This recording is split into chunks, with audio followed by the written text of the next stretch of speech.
Hi നമസ്കാരം. കഴിഞ്ഞ വീഡിയോയിൽ നമ്മൾ എന്താണ് പണപ്പെരുപ്പം, ഒരു സാധാരണക്കാരെ സംബന്ധിച്ച് എന്താണ് പണപ്പെരുപ്പം എന്നുള്ളൊരു ജനറൽ ഐഡിയ കിട്ടുന്ന രീതിയിൽ നമ്മൾ സംസാരിച്ചിട്ടുണ്ടായിരുന്നു.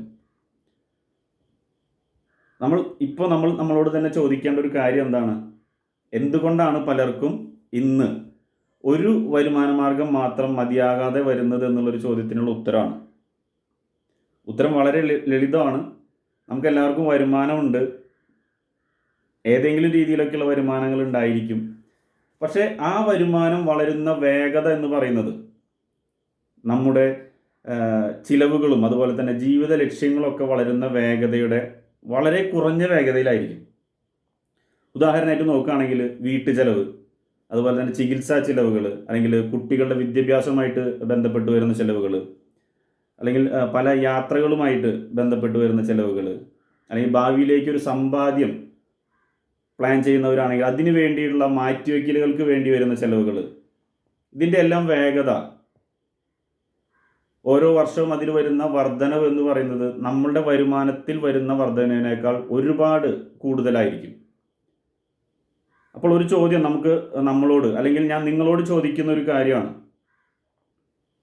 നിങ്ങളുടെ നിലവിലുള്ള വരുമാനം ഇന്നത്തെ ആവശ്യങ്ങൾക്കും ഭാവിയിലേക്ക് നിങ്ങൾ എന്തെല്ലാം സ്വപ്നങ്ങൾ പ്ലാൻ ചെയ്യുന്നുണ്ടോ അതിനെല്ലാം മതിയായ രീതിയിൽ വളരുന്നുണ്ടോ എന്നുള്ളതാണ്. വളരുന്നുണ്ട്, ഉത്തരം അതെ എന്നാണ് നിങ്ങൾക്ക് ലഭിക്കുന്നതെങ്കിൽ വളരെ നല്ല കാര്യമാണ്. അല്ലെങ്കിൽ അല്ല എന്നാണെങ്കിൽ അപ്പോൾ ഒരു ചോദ്യം, അതായത് നമ്മളുടെ ശമ്പളം കൂട്ടണമെന്ന് മാത്രമുള്ളതാണോ, അതല്ലെങ്കിൽ പുതിയ കഴിവുകൾ പഠിച്ച് അധിക വരുമാനത്തിനുള്ള സാധ്യതകൾ സൃഷ്ടിക്കാമോ എന്നുള്ളതാണോ? ഇതിനുള്ളൊരു ഉത്തരമാണ് നമ്മൾ കണ്ടെത്തേണ്ടത്. അതായത് ഇന്നത്തെ ഡിജിറ്റൽ ലോകത്ത് പലരും അവരുടെ പ്രധാന ജോലിക്കൊപ്പം പുതിയ കഴിവുകൾ പഠിക്കുന്നുണ്ട്. ചിലർ ഓൺലൈനിലായിട്ട് പല സർവീസുകൾ തരുന്നുണ്ട് അല്ലെങ്കിൽ നൽകുന്നുണ്ടായിരിക്കും. ചിലർ ഡിജിറ്റൽ ബിസിനസ്സുകൾ ഡെവലപ്പ് ചെയ്യുന്നുണ്ട് അല്ലെങ്കിൽ സ്റ്റാർട്ട് ചെയ്യുന്നുണ്ട്. അതേപോലെ തന്നെ ചിലർ പുതിയ സാങ്കേതിക വിദ്യകൾ പഠിച്ച് ഭാവിയിലേക്കുള്ള അവസരങ്ങൾ എന്തൊക്കെയാണെന്ന് അന്വേഷിച്ചുകൊണ്ടിരിക്കുന്നുണ്ട്.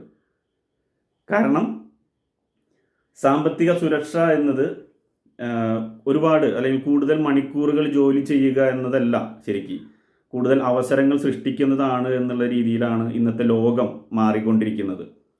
അതുകൊണ്ട് വീണ്ടും വീണ്ടും വീണ്ടും നമ്മൾ സ്വയം ചോദിക്കേണ്ട ഒരു കാര്യമുണ്ട്. അതായത് എൻ്റെ അല്ലെങ്കിൽ നമ്മൾ ഓരോരുത്തരുടെയും ഇപ്പോഴുള്ള വരുമാനം എൻ്റെ ഭാവി ലക്ഷ്യങ്ങൾക്ക് മതിയായതാണോ, അല്ലെങ്കിൽ ഇന്നു മുതൽ ഞാൻ എന്ത് പുതിയ കാര്യമാണ് പഠിക്കാനായിട്ട് തീരുമാനിക്കുന്നത്, അല്ലെങ്കിൽ എന്ത് പുതിയ കഴിവാണ് ഞാൻ ഡെവലപ്പ് ചെയ്യാനായിട്ട് ഉദ്ദേശിക്കുന്നത് എന്നുള്ളത് സ്വയം ചോദിക്കേണ്ട ഒരു കാര്യം തന്നെയാണ്. ഇനി മുന്നോട്ടുള്ള കാലഘട്ടത്തിൽ ഏറ്റവും കൂടുതൽ നമ്മൾ സ്വയം ചോദിച്ച് മുന്നോട്ട് പോകേണ്ട ചോദ്യം തന്നെയാണ്. അപ്പോൾ അതിനുള്ള ഉത്തരം അടുത്ത വീഡിയോയിൽ നമ്മൾ കൂടുതൽ ഡീറ്റെയിൽ ആയിട്ട് കാര്യങ്ങൾ സംസാരിക്കാനുള്ള രീതിയിലാണ് പ്ലാൻ ചെയ്തിട്ടുള്ളത്. അതായത് ഇനി അങ്ങോട്ടുള്ള കാര്യങ്ങൾ നമുക്കറിയാം, അല്ലെങ്കിൽ നമ്മളിപ്പോൾ നമ്മൾ ബന്ധപ്പെട്ട് നിൽക്കുന്ന മേഖല എന്ന് പറയുന്നത് ഡിജിറ്റൽ മേഖലയാണ്.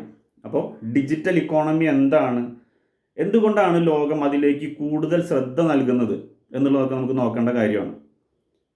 സോ ഈ ചാനൽ സബ്സ്ക്രൈബ് ചെയ്തിട്ടില്ലെങ്കിൽ നിങ്ങളെല്ലാവരും സബ്സ്ക്രൈബ് ചെയ്യുക. ഞാനിത് മോണിറ്റൈസ് ചെയ്തിട്ടൊന്നുമില്ല, സബ്സ്ക്രൈബ് ചെയ്യുക. അതുപോലെ തന്നെ നിങ്ങൾക്ക് വേണ്ടപ്പെട്ടവരിലേക്ക് മാക്സിമം ഇത് ഷെയർ ചെയ്യുക. സോ അടുത്ത വീഡിയോ വരുന്നത് വരെ stay tune. God bless you. Thank you.